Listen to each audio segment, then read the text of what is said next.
That's cool. Nice floor pan.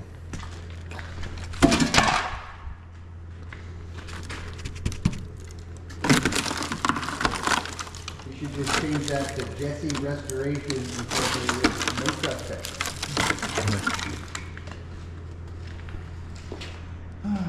Just like, I don't want to step in here, but I have to.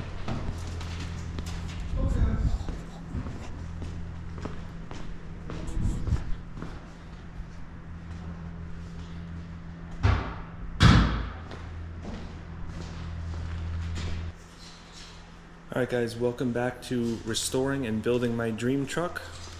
This is going to be part 4 in this series. In the last video, we pulled the cab off of that truck, we put it over here, tipped it up. Now we're going to start restoring the steel.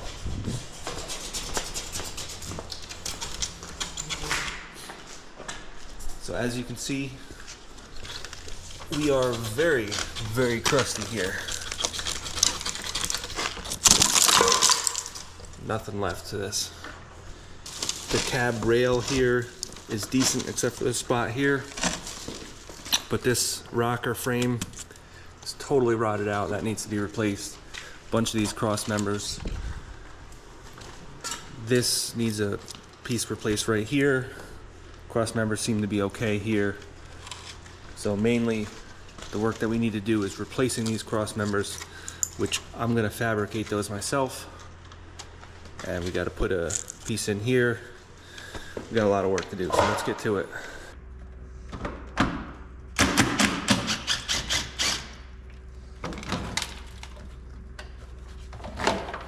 Okay. Oh.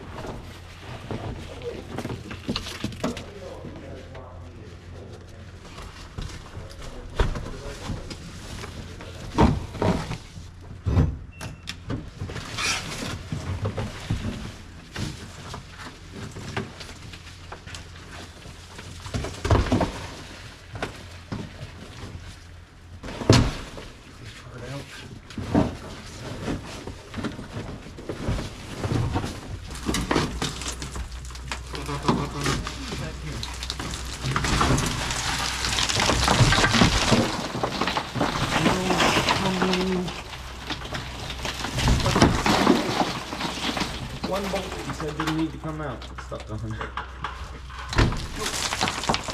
just gotta lift up a little bit. It's all you. Is this getting put back in? No.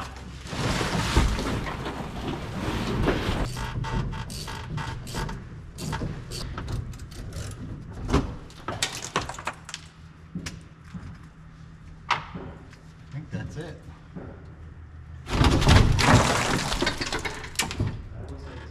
Wow. I'm glad that was recording because that was cool.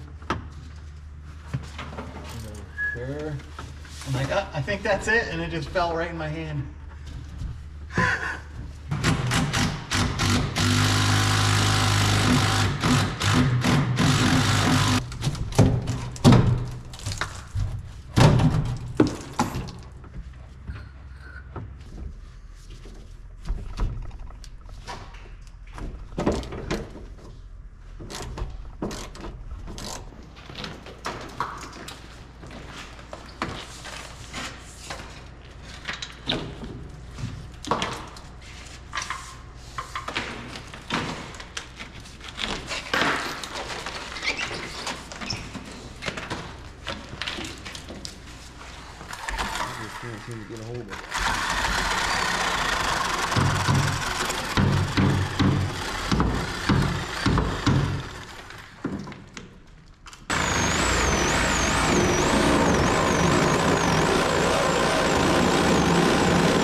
cutting into your plastic. The plastic that's right there, that's been there the whole entire time.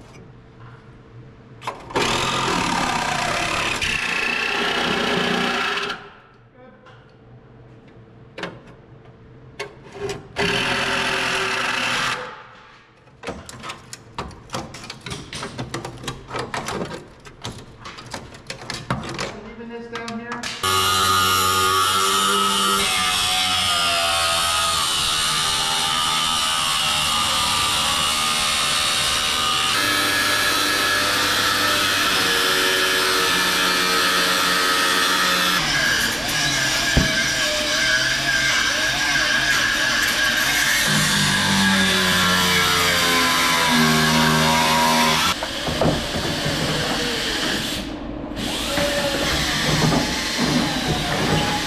Go that way. Yeah. Perfect.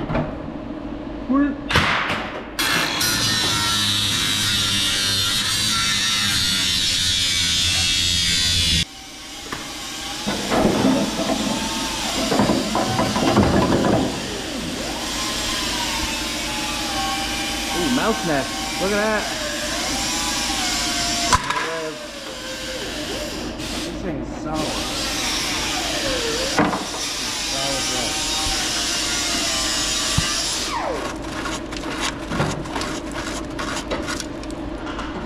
Sweet.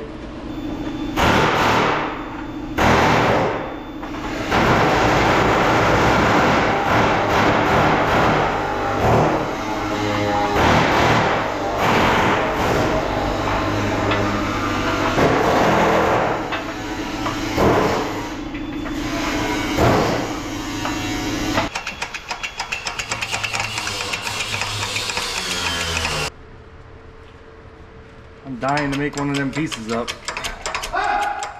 I'm dying to make one of them pieces up. So I got this little attachment that you can put on a regular press, and it's called a press brake. And you can bend some pretty thick steel, I think up to 3/8 of an inch on 12 inches wide. 3/8 of an inch mild steel. So we're gonna be bending 14 gauge steel, and I thought this would be perfect because the pieces that I need to bend are less than 12 inches. They're about 10 inches. So this should work out pretty good. This was about $160. It's a very small investment. And I could have got something bigger, but I don't need it. So why spend the extra money and why take up the extra room in here when I don't need it? Eventually, maybe I'll get something bigger, but this works for this project, so it was cheap and quick and easy. So we got this whole side cut out. And I'd like to start fabricating some of these cross members to go back in. So I'm just gonna make one piece up for now and see how it fits.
Oh, it's magnetic.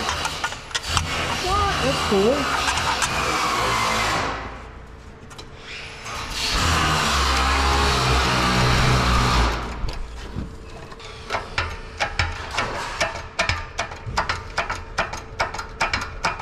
Now let's see, the flanges were opposite of each other, right? Yeah, it was like a Z. Yeah.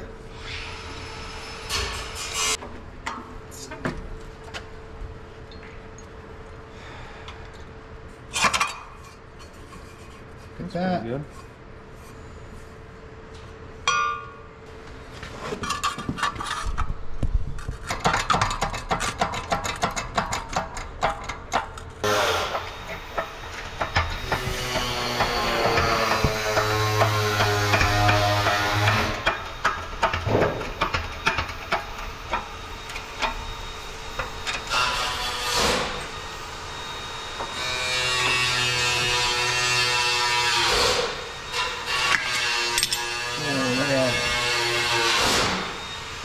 than me. That's awesome. Yeah. But that's how it's gonna go. That's how it's gonna go. So you'll notice that this has extra flanges sticking out. Not only here, but here too. But we're not gonna do that. That's too complicated. We are just gonna do some tack welds. I was thinking like 1/2 inch and a 1/2 inch tack weld. Good to go. I mean, if we really wanted to get fancy, we could put these ones on there. I don't know about the other ones though. These ones I don't think we can get on there. But I don't see any point in putting that on there. Just weld it. Yeah. I mean, that's just a quick way for them to do it. Factory. Right, yeah, in and out. There's assembly line. They're Yeah. trying to bust them out as fast as possible. I don't need to do that. Destroy the metal. So I guess the first thing I need to do here is replace this rail that goes on the side. That's a 2.5 inch by 2.5 inch tube rectangle. And it actually tapers on the top. Somewhere's right about here, it starts getting less and less and less to about 1 3/4 inches up there. So we're just gonna get this last little bit cut out here. And then I'll just meet up with that little triangle on the top. We'll replace the whole 8-foot piece. And they have like a U-shaped piece that they put on here. But I think it would give it a lot more strength to just have a full rectangle. That way there's a piece going against here too. So I'm beginning to learn that this might not be quite as easy as I thought. I thought I could put a piece of 2.5 inch rectangle tube in here, because that's what it was at the bottom. But the problem is, it tapers less and less and less and less, like I just said a little while ago. The issue that I didn't realize is that the reason why they do that is because the body curves in. So right now, I'm flush on the bottom, and on the top, you can see there's about 7/8, almost 1 inch gap on the top. So I think I'm gonna have to actually cut this so that it's U-shaped. Not for this side is just a reference, but for the other side. Yeah, so it goes straight from there all the way to here. You can see they actually put a separate piece in there, so one slides into the other, which I'm not gonna do. But that's where they start tapering it from there to there, so the body kind of curves in from there about halfway. So I think what we're gonna have to do is take a chalk line, snap a line on both sides of this, take my cold cut saw and just cut and just take one side of this off. Which I wanted that side for extra strength right there, but I guess I could put a piece of plate first, which I'm talking about that side, but I guess I could just put a piece of 14 gauge, just like 3 inches wide there first, weld that on, and then put this U-shaped piece on. And I think I only have to do that from here up. From here down, I could leave it 2.5 inches.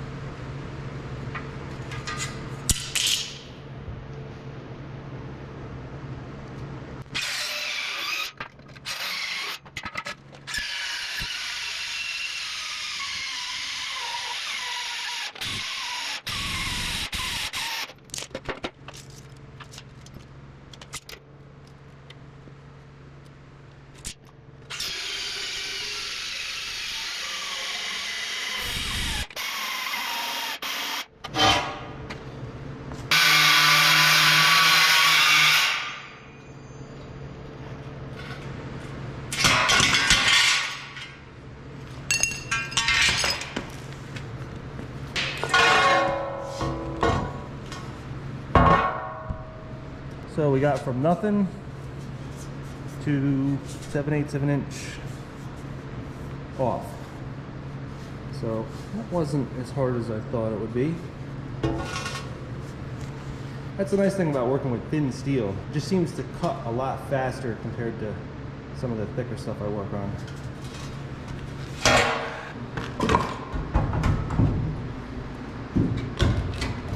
Perfect. Look at that.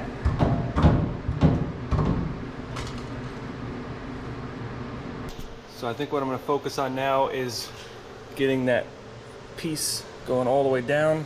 This needs to be replaced anyways. So I'll just cut the rest of that out of there. Most of that's cut out. I'll just replace it with like a 3.5 or 4 inch piece, whatever that is. Once I get that on there, then we can start trying to weld it onto there. It's pretty rusty right there. But I'm gonna put 0.025 on my welder, turn it all the way down, and we'll see if that'll do it.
That is looking good.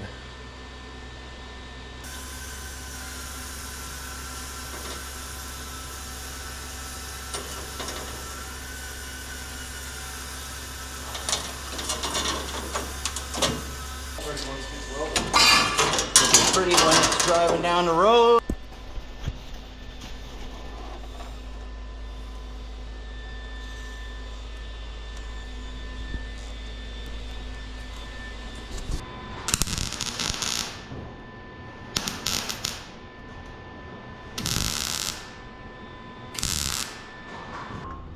Alright, so we've got that piece in. I just got this piece right here. Gonna plate that. There we go. Get that welded in, and then we can put that piece of tube in here.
I was gonna put this flange on it, but it doesn't really matter. This one's fine, first of all, and second of all, there's a floor that connects it, so that's like a giant flange at that point. So I don't think it's important to really put that. I'd like to just cut this and replace it with this, but I think it would just be stronger to just put it over top of it. Weld it up solid, not just tack welds.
Maybe?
This battery, that's it.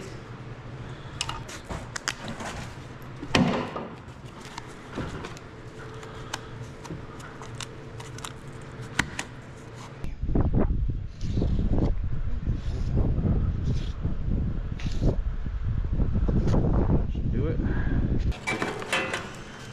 Alright, so we need to replace this piece here, but it's bent here, goes down and around like this. It's got quite a bit of a bend to it, so it's going to be a little bit tricky.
Alright, so there's a little bit of an extra gap right here. I could always fill that in, or I could just fill it in with weld.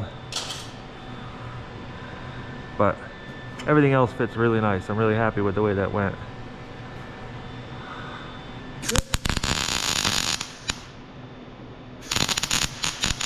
I don't know if these welds are gonna hold. Hold on, hold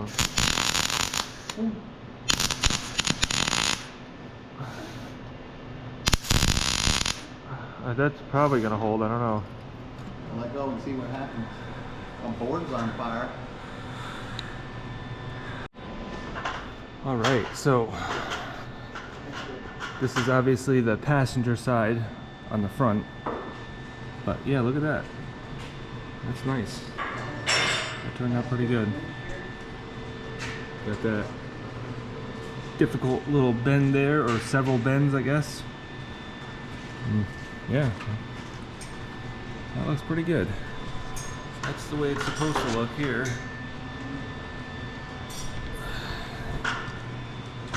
It's pretty close. It's all sealed up. I got it welded all the way around, so it works. I was actually thinking that was going to be a lot more difficult there, because it's like underneath the dash here, so I didn't know if there was something I had to worry about, but there wasn't. It's pretty wide open in there. You can't see anything there, but oh, that's good. So the next section that I'm going to work on is going to be one of the worst spots on this whole cab. So that is just, well, I don't even have any words for that. That is terrible. This side's not so bad. I think this side might need maybe a couple little tiny patches, but for the most part it's not too bad. That, however, is nothing left. So remember, I can only bend a 12-inch piece, so that's what I'm going to put in here. And then I think right about there, it's about 12 inches. It should be good after that. I don't see any point in keeping that stuff in there. I'm probably just going to cut most of it out. This will keep this from moving this way, and then there's nothing keeping it from moving this way. But I know that I need to be at the level of this, because that's the level of the floor as far as the depth. So we can cut this out and this out, and we should be able to just fill that back in. I always have that for a reference if I really need it.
Alright, so I'm going to put this piece in here like that, and then I'll put another piece just like this on the bottom like this, and then weld them right down the middle.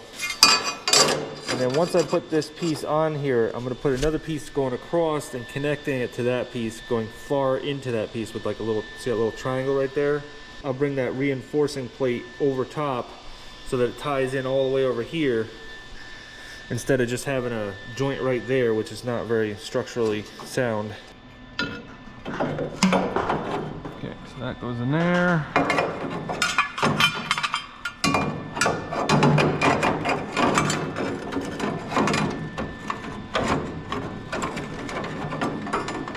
Something like that. I guess I could tack weld these together first. Make that a little bit easier. I wish I could just bend a piece like that, but I'll eventually get a nice brake, a nice big press brake like Andrew just got. But for right now, if I was gonna pick one machine that I would get first, it'd be a hydraulic hose crimper. The second one would be a lathe, and this will be my third machine. You know, this thing is just a toy, but it'll get me through this project.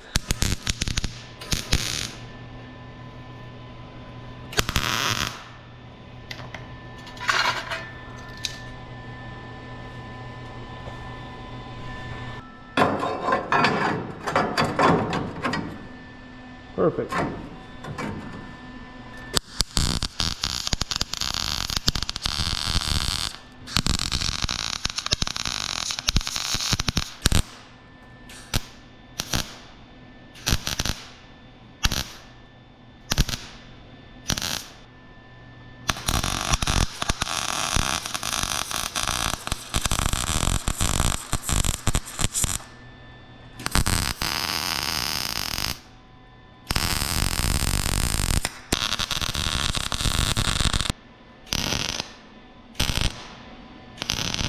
All right, so now that I got this all welded up, I'm gonna put this in here just to sort of bridge that joint right there.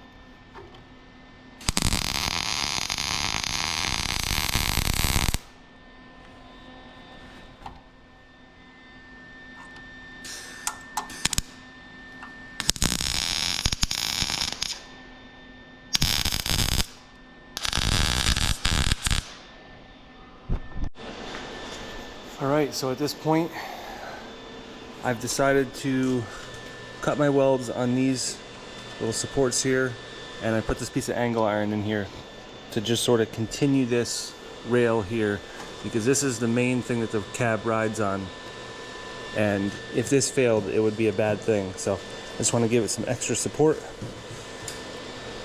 That way I'm not relying on a patch job here and there to support the main support. So I just got to burn that in there, and then over here I just got to put that rail. I already have that cut over there.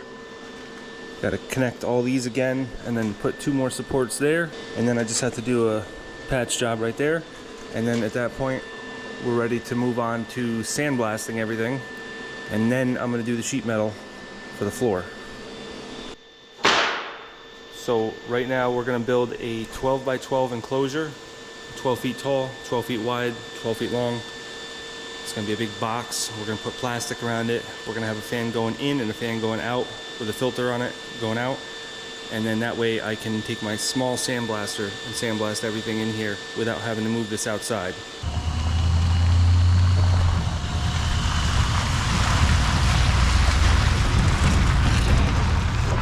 And I just bought this compressor. It's a Leroy or Leroy or however you pronounce it. This should be 160 CFM. It's a gas motor, international. It's got that weird looking block on it where it's like a half a block. Can't remember the exact motor name right now, but this should do everything that I need to do here as far as sandblasting. So I've also converted it down to 3/8, which I'm going to use to run my small sandblaster, and that way we can do the finer stuff with the finer sand inside the building. I think it would be a bad idea to do the coarse stuff in there. The coarse coal slag is more for the frame, where it's heavy steel, heavy scale, get it done a lot quicker type of thing. But it shouldn't be a problem to do the finer stuff in there for the sheet metal. So I've also picked up this sandblaster here. This is a 600-pound Lindsay 600, and this should do everything we need to do as far as sandblasting goes. But we're not going to use that right now.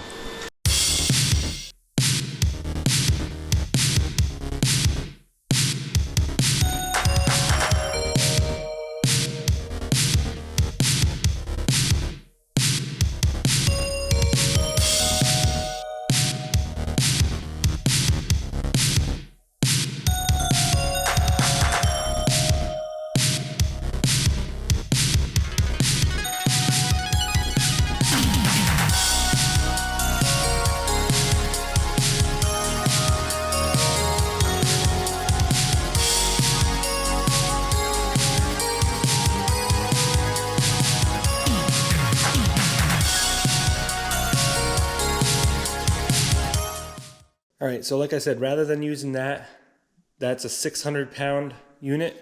It's just way overkill. It's got an 1.25" hose on it, and it's got a 1/4" nozzle, which you think is really small, but when you have a lot of CFM going through there, that's actually pretty big. So instead, I got this 110-pound thing from Harbor Freight. It was like $160. I instantly modified it. I haven't even used it yet. I haven't even plugged it in yet. But what I did is, everybody was saying to weld a 1/2" nipple on there and then convert down. I'm like, you know what? If I'm gonna do that, I'm gonna put 3/4 on there. So I took my plasma cutter and I cut a 3/4" opening, and then I put a 3/4" nipple on there, reduced it down to the 3/8 there. I guess the idea is that it gets stuck right when it comes out of this. After that, it can be reduced down. So there's probably some other modifications that I could do to help this thing, but for right now, let me just get going and then I'll see what I need to do. I'm using 3/8 hose with a 3/8 industrial coupler there, and yeah, I'm gonna sandblast this, or I'm gonna try to anyways. I got the biggest tip that I can on there. I'm gonna start up the big compressor. I actually think that that thing is 125 CFM, not 160. The guy that I bought it from had it listed for 160, but it says 125 on it, and I'm assuming that's how many CFM it is. But either way, 125, that's more than enough for what I need. So for doing this stuff on this real thin sheet metal, I'm using the red bag of Black Diamond, which is very fine. Also, I think that that setup is not good for the bigger stuff anyways. Just not a big enough nozzle. It's like maybe 3/16, I don't know. It's more like 1/8 inch nozzle on that. So the bigger black bag of this stuff is not gonna work. That's more for like the frame, and I'll use a bigger setup with that.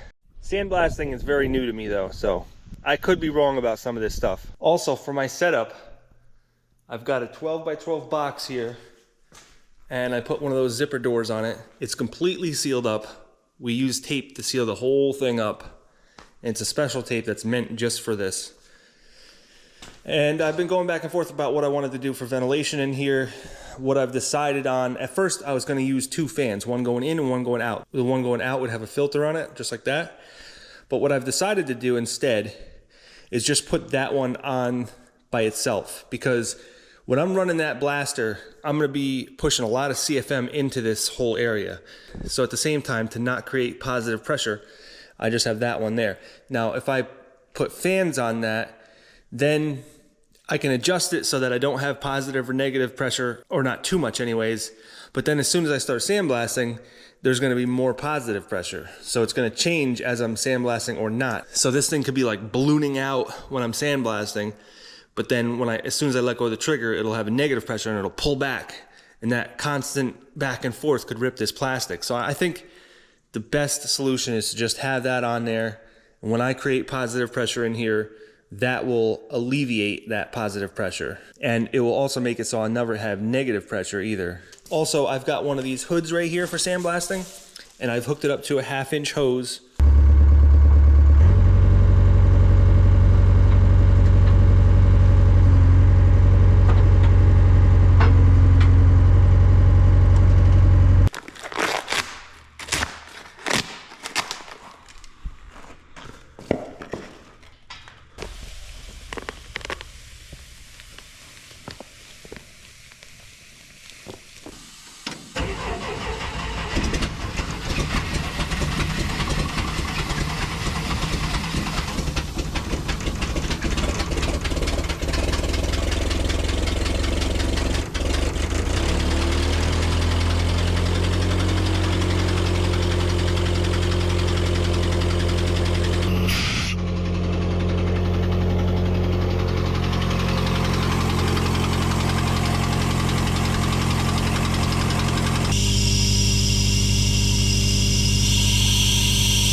All right, so we're gonna do a change of plans here. I did get a lot of this sandblasted, but this was just not ideal to do it in here. The dust just stays in the air for hours and hours in here. And so that finer stuff that I was using was really suspending the particles in the air, and I couldn't see a foot in front of me. Even with those big lights shining 2 feet away, I couldn't really see, plus my mask is fogging up. Just was not ideal. So I got a lot done, probably half of it. And then I switched over to that sandblaster, and I used the more coarse stuff, the black bag of the black diamond, which is really like, almost like a bird shot. It was bouncing off the steel and hitting the enclosure and making holes all over the place. So, I don't know if you can see that or not, but there's just like a million holes all over the place. So now this enclosure is not an enclosure anymore. See that? That stuff was working really well and it wasn't really making any dust, but at the same time, it just completely eliminated this enclosure. So I think at this point, we're gonna just tear down this enclosure and we're gonna have to pull this outside to finish this. I hate to do that, but I also got thinking, one of the main reasons why I wanted to make this enclosure is so that I can also use this as a paint booth for this. Another thing that made me kind of change my mind is the cleanup in here is just gonna be crazy, and you gotta get this cleaned up before you paint.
tinfoil.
What are you doing out here in your boxers?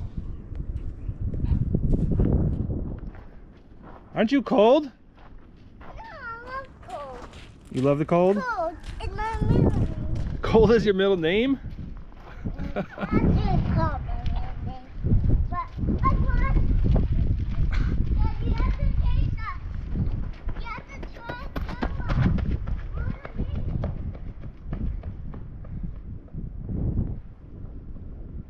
You have to taste that.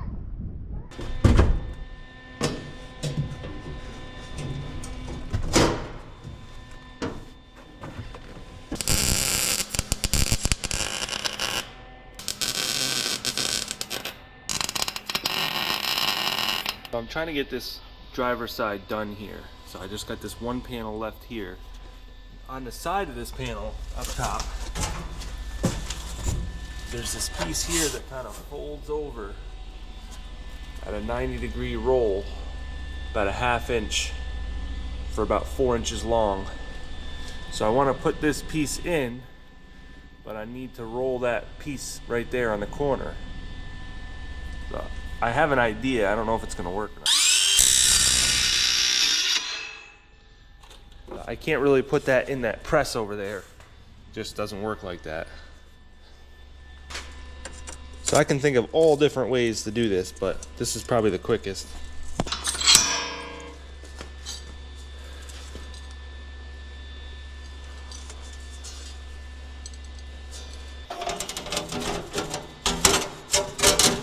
Perfect.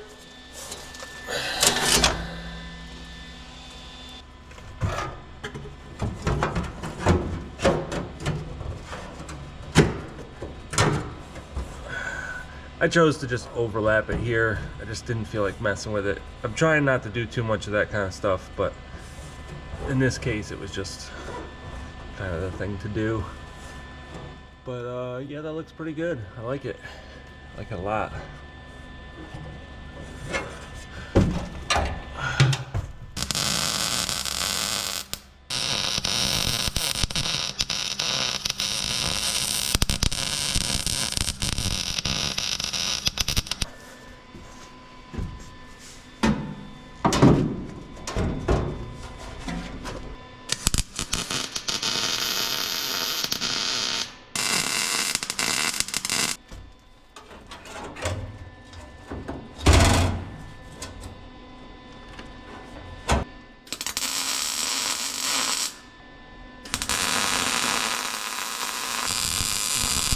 So under the passenger side here, there's that little spot that I need to fill in. And again, it's got the flange there, it's got the bend there, and it makes some cuts there. So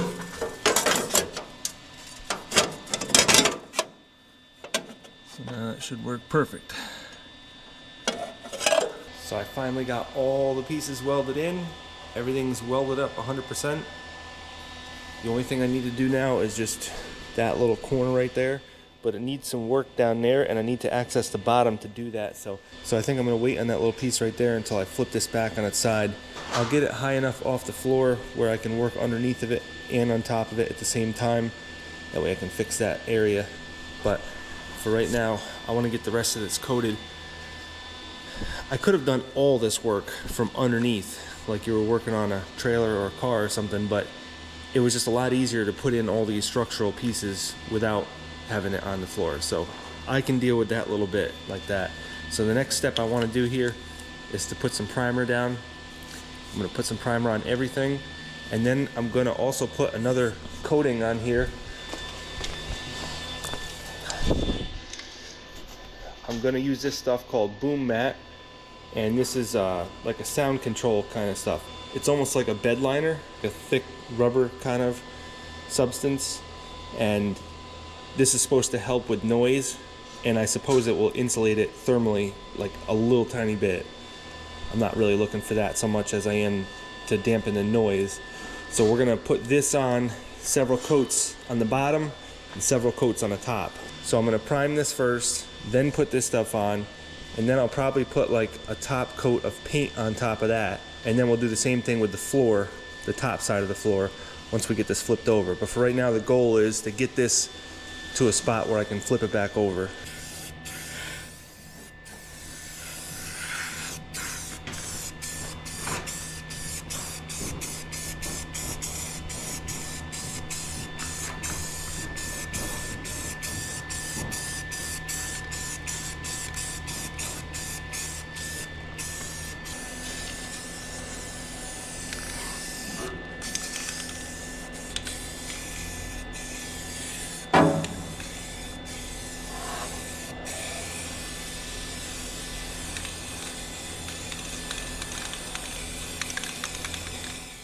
I'm gonna put this stuff on the flat surfaces only.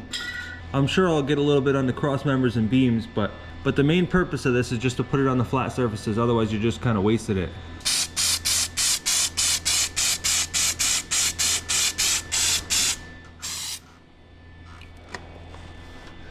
It kind of fizzes up as you put it on. There's a slight resemblance to like a foam to it, but not really.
Kind of almost like that tan or whatever that is.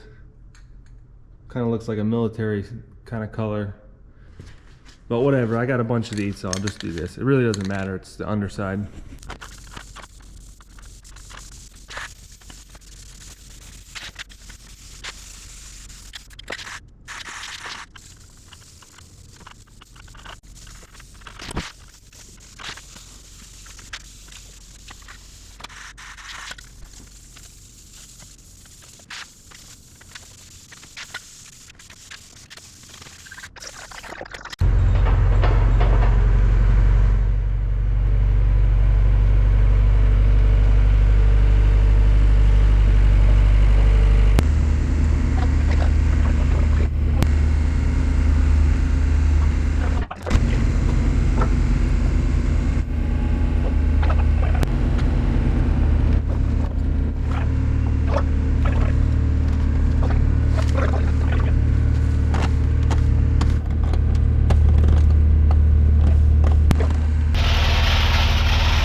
slow, slow. Race for dust. Slow, slow.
$1.99 store. I get that seatbelt off. I want to take this stuff off and sandblast it, put it back. I want all this stuff to look brand new.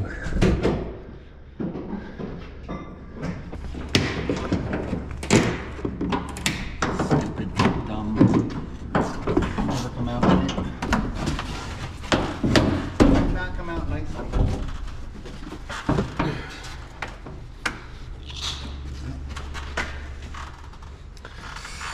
This side's barely even affected. There's like just a little bit of rust. That's it. I don't know how this passenger side goes so much worse. Everything about this passenger side was worse. I don't know how that is. How's that possible? Doesn't make any sense.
just taking off all the hardware. We're getting this thing ready to paint. So there's a bunch of things that I want to take off, like this is all rusted out. And get that off, sandblast it. This is all rusted out. Want to sandblast that. Just gonna get every little nook and cranny while we're in here. It's nice and easy access right now, so there's no reason not to pull things off, sandblast them, paint them, put them back. Even the firewall, I want that almost immaculate. Little stuff like this, take that off, sandblast it, put it back. Gonna take the clearance lights out. We're gonna plastic off the windshield. Take all these brackets off for the doors. That way it's just nice and easy to paint this.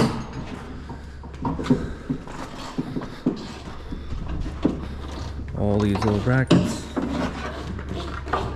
Even these little bolts here, take those out so we can paint around it. Put the handles back, put the bolts back in. I don't want to paint over bolts. I think that's just sloppy. Especially when they're stainless steel like that. So in the meantime, I'm working on this corner. Once I get that corner situated there, then we're gonna set this cab down on dollies to get it down to the floor. I bought these little dollies at Harbor Freight for $7.99. I got 6 of them. So we'll just put one on each corner. So we use 4 of them for that. Set it down low. That way we can roll it around this room as we need. I got a paint booth on the way, an inflatable paint booth. So we're gonna roll this cab over to here, finish up the prep work for the paint, do all the sanding, all that kind of stuff, get it 100% ready for paint. Then once I get my paint booth next week, we're gonna set it up right there. We'll take this cab and we'll roll it back into there, into the paint booth, close that off, paint it, take that thing, get it out of here. Done. Also, we'll work on the doors while we're not doing anything else too. Got all those doors to paint, all the masking that's involved, all the hardware coming off. Get all those nice and prepped up. Now the back of this cab has this roll. It's got a bend and a roll in it. I don't know how I'm gonna accomplish that. Might have to get creative and use Bondo or something. I really hate to. I really don't want to do that, but I don't know. I don't know how else I'd really get that. If this was a normal pickup truck, you could probably buy these panels, just cut them out and put the new ones in, but this is not a normal pickup, so I don't think that they make those kind of panels. Kind of on our own with that.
This piece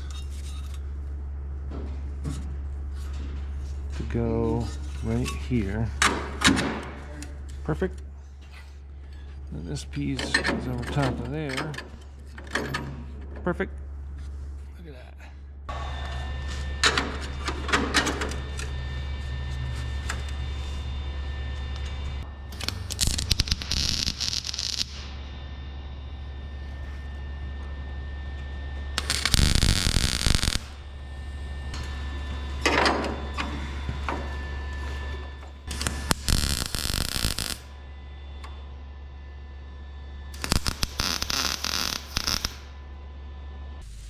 Tape off the windows.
So at my local stores, I could not find 20 gauge, which I believe that's what this is.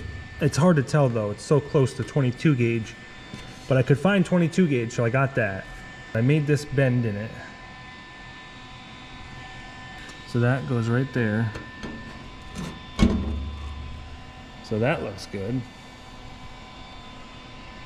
But now the hard part is bending it around there. They stamped this. So they didn't bend it. They stamped it with a special stamp that they had, and they probably had it heated up.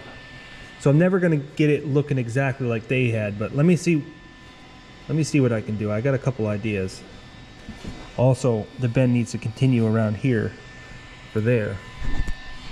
So you can see that's what it's supposed to look like.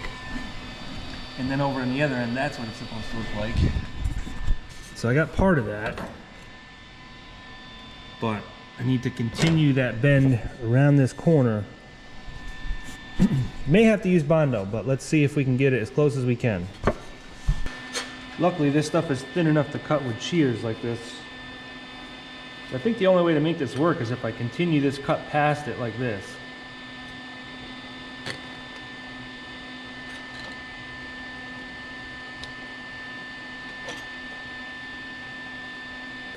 I think we're gonna have to forget about doing it all in one piece.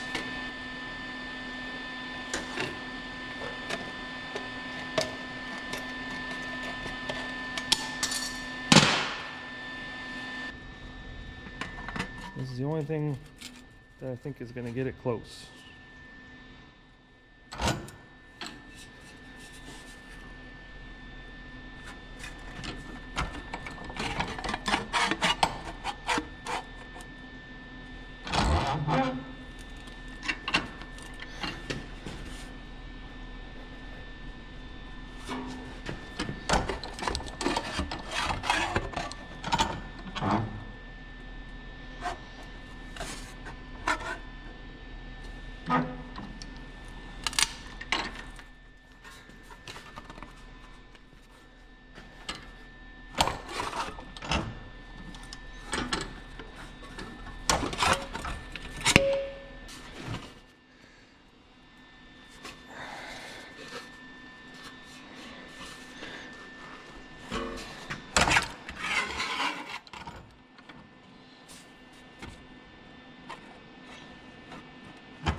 Getting there.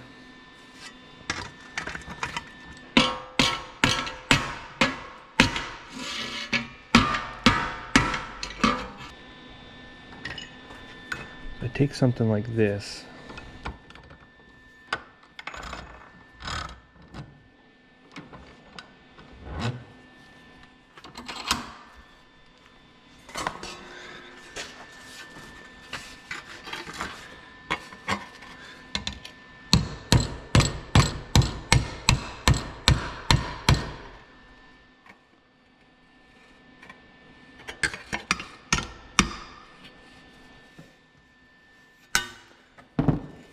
See, this can be flattened out again.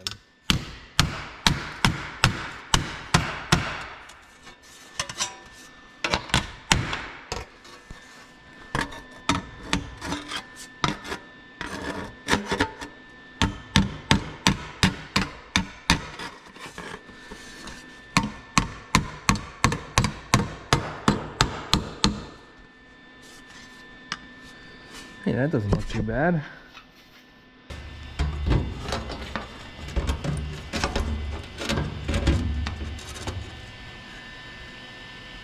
geez, I could work with that.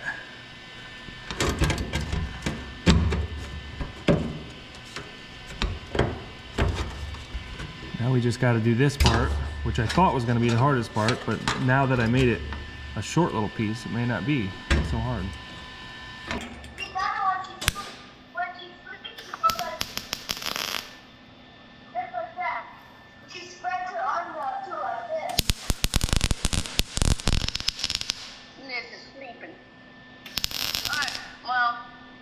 I'll figure it out.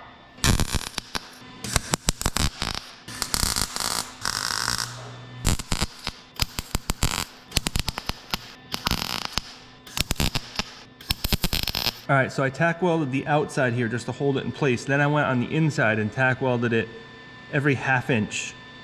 So now I can grind these tack welds off.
There. Let's start our bend right there. It's right here.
So there's this constant debate about whether you should put primer on first or Bondo on first.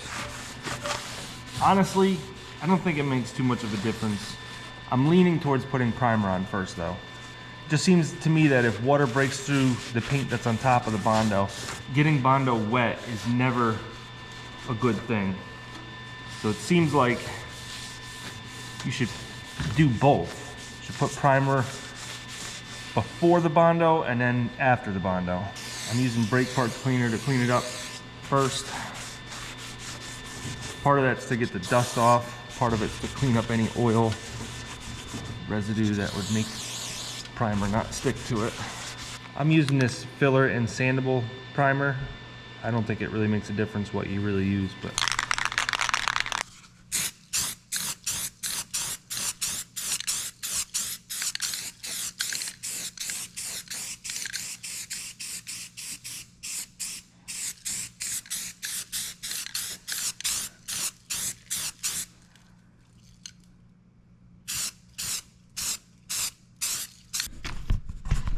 now maybe it's a little easier to see.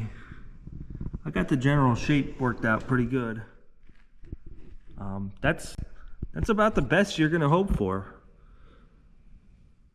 I mean, that's not easy to get that. That's a stamped steel. You're not gonna take a machine and make that other than stamping it with that exact stamp. They probably take this big sheet and they have this big giant plate of steel with protruding pieces on it that stamp this, and they probably just pull up a big, 4x6 sheet and they just, and that's it, move on to the next one. All this work in 10 seconds, and here it takes me hours to replicate one little spot here. If this had gotten into more rot on this cab, I definitely would have looked into just finding another truck in the boneyard and just cutting out a piece and piecing it in. On a pickup truck, you'd be able to buy all the pieces that rot out. All these corners and rockers and all that stuff is stuff that you can just buy, and you just fit it, you cut it to fit, and then you just weld it in, tack weld it to start, and then keep welding more and more, and do the same thing I did here, except the pieces are already pre-formed.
we're gonna take a break from doing this little bit of sheet metal work that I have left to do here. We're gonna take a break from that and we're gonna work on doing the floor here. So we're just getting it all vacuumed up. I'm gonna prime it and put that acoustic material on there.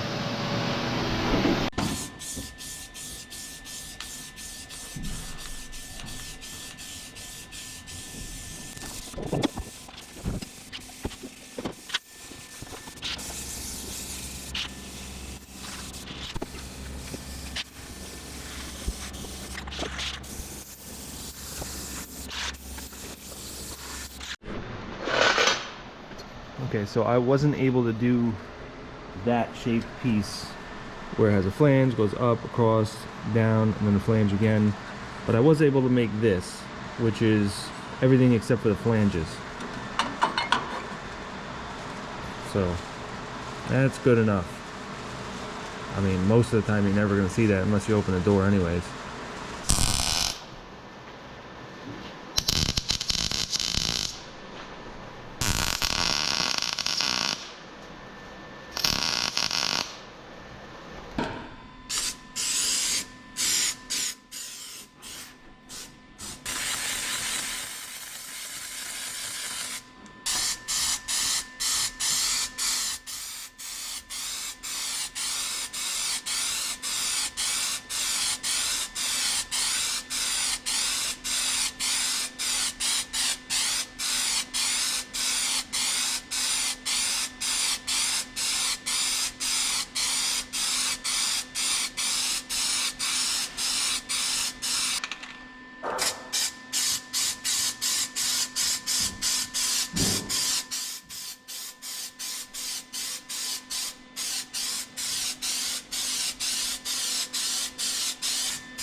So I am officially done messing with this for right now. I still need to Bondo that in. Probably 2 or 3 coats of Bondo and that'll look brand new again. You know, it's supposed to look like that. So it's pretty close. But at this point, I'm done messing with this. What I want to do is take this cab. I'm going to put the telehandler on one side, skid steer on the other. We're going to lower it down onto some dollies.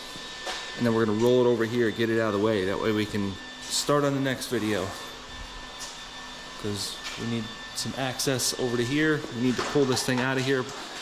We need to pull the engine and then pull this thing out of here.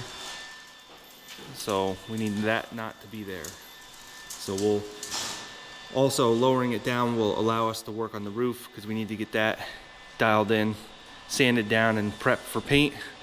But otherwise we're about 80% done being prepped for paint.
We are 90% done with the body work on this cab here.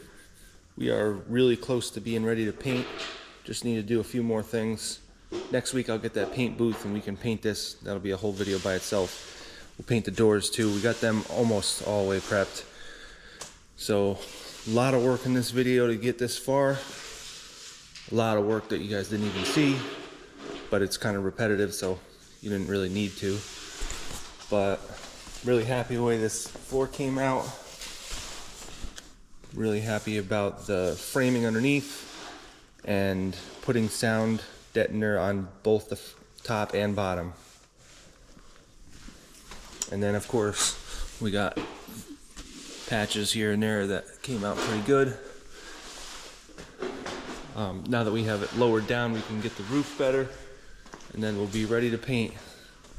So I guess this would be a good place to end this video. And we've already started on the next video here.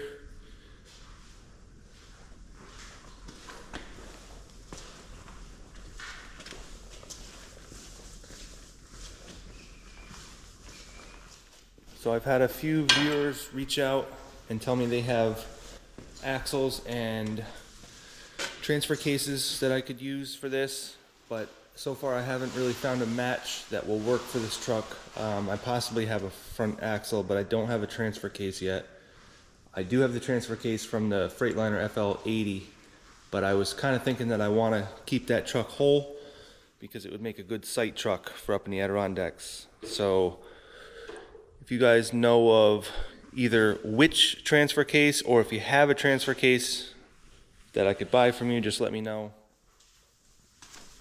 Right now, as far as I know, a good transfer case would be the MTC 4210. So I'm trying to find that. I have a lead on one, but I'm not really totally sure if that's exactly the transfer case that I need. I'm sure there's a few transfer cases that I could use, all of which might work depending on what I need to do to adapt them to this truck. But I want to get the right components because I'm probably going to have to get them from far away, and I don't want to have to ship them across the country and then figure out that they don't work. So right now I am leaning towards keeping this on track for four-wheel drive, but there is a chance that I may abandon that because it is getting really complicated and expensive. So at that point we'll just use winches. I'll put lockers on the rear, put some really heavy tires on there, heavy tread tires, have a winch on the front and back if we don't go the four-wheel drive route. Or what I might do is put this back together the way it is and plan on four-wheel drive in the future. So there's my three options. Either do it now if I can find the stuff, do it later, plan on doing it later, or just not do it and just set this truck up for the best that it can be without it. So I guess that's it for this video, guys, and I will catch you on the next one.